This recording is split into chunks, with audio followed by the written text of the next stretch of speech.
कि जब तक बीजेपी रहेगा तब तक की दुनिया टिकले रहेगा, कभी नहीं वो गिरेगा नीचे में।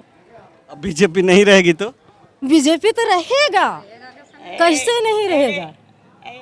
पैसा और चावल देने से दिवस और गुजर नहीं जाता है, लेकिन हम लोग के लिए जो किया है, ये एक चीज़ हमको लिए दूसरे को जो लगे, लेकिन मेरे अपना समझ में जैसे कि राम को मंदिर बन गया तो सारा जीवन हम लोग का सफल हो गया, ये तो हम पूरा जानते हैं।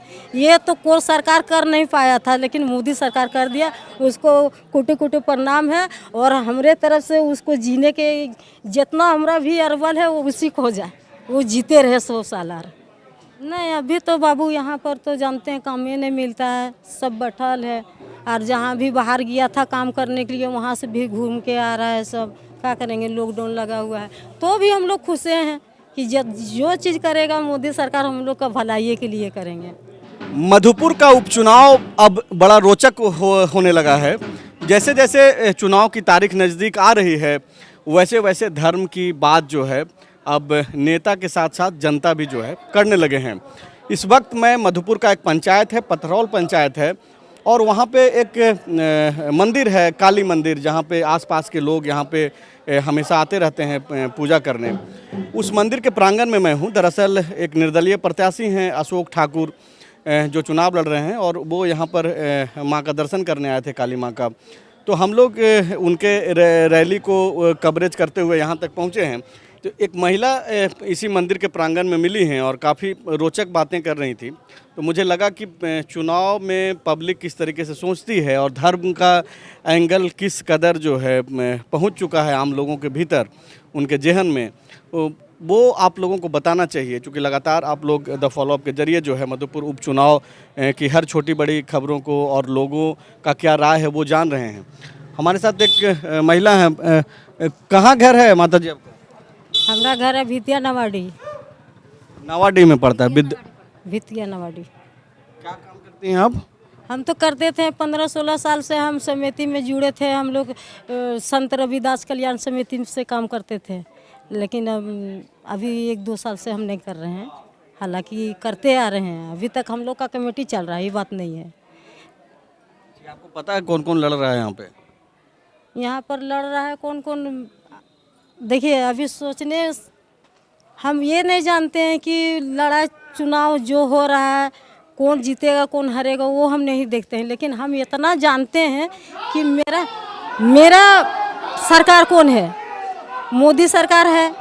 और मोदी सरकार इस तरह हम लोग के लिए किया है जो और सरकार इतना दिन से बैठा हुआ है कभी कर नहीं पाया, सो मोदी सरकार करके दिखाया है। हम मोदी जी क्या किए हैं, क्या क्या आपके जीवन में बदलाव आया है? हम लोग का जीवन में सोच लेने से बहुत कुछ आ गया है। हम लोग पैसा और चावल देने से दिवस और गुजर नहीं जाता है, लेकिन हम लोग के लिए जो किया है, ये एक चीज़ हमको लिए दूसरे को जो लगे, लेकिन मेरे अपना समझ में जैसे कि राम को मंदिर बन गया तो सारा जीवन हम लोग का सफल हो गया, ये तो हम पूरा जानते हैं। ये तो कोई सरकार कर नहीं पाया था, लेकिन मोदी सरकार कर दिया, उसको कोटि कोटि प्रणाम है। और हमारे तरफ से उसको जीने के जितना हमारा भी अरबल है वो उसी को हो जाए, वो जीते रहे 100 साल। और 100 साल मोदी जी जिएंगे मोदी जी। मंदिर तो बन गया, ठीक है, अच्छी बात है। तो मंदिर के अलावा और अब कुछ नहीं चाहिए? मंदिर मिल गया उसके बाद कुछ नहीं, अभी बहुत कुछ बाकी है। अभी बहुत इतना बड़ा लंबा उम्र उनको काहे के लिए दे रहे हैं, कुछ आगे बढ़ने के लिए और सोच लीजिए। और एक चीज़ है कि हमको किसी से डर नहीं लगता है। हम ये चीज़ चाहते हैं कि जैसे कि जब तक बीजेपी रहेगा तब तक की दुनिया टिकले रहेगा, कभी नहीं वो गिरेगा नीचे में। अब बीजेपी नहीं रहेगी तो? बीजेपी तो रहेगा, कैसे नहीं रहेगा। जाइए, जो जिसको करना है कर लीजिएगा। हम तो हका के बोलेंगे, जहाँ बोलने बोलिएगा वहाँ बोलेंगे, हमको कोई डर नहीं, कोई ही नहीं। आपके घर में और कौन कौन है, बेटा बेटी? हाँ बेटा है, 6 ठो बेटा है मेरा। क्या करता है सब कुली मजदूरी, कोई जिधर मन उधर कमाता है खाता है। हम लोग कमा के खाते हैं हम लोग। नहीं है, हम लोग का नौकरी चाकरी आप क्या नौकरी वोकरी नहीं है? नहीं, नौकरी नहीं, हम लोग कमा खाते हैं। और लॉकडाउन लगा दिया है तो हम लोग कितना कष्ट झेल रहे हैं, तो भी हम लोग खुश हैं। फिर खुश खुश हैं, कैसे खुश हैं? कष्ट से भी खुश है। हाँ, कष्ट भी हम जितना भी झेल रहे हैं हम लोग लॉकडाउन में, उतना ही हम लोग खुश हैं। काहे कि जो हम लोग का देखने में लग रहा है कि जब तक जो कर नहीं पाया कोई, वो तो कर रहा है। अब दूसरे को कहेगा कि ऐसे किया है मोदी, वैसे किया, जिसका दिमाग में जो आ रहा है, जो बोल रहा है, उसको हम थोड़े पकड़ सकेंगे। लेकिन हमारा दिमाग में वो जो किया है, उसे कोई नहीं किया है। बेटा उटा लोग जो है, वो लोग जो कुली मजदूरी का काम कर रहा है, तो वो लोग को नौकरी वोकरी नहीं चाहिए?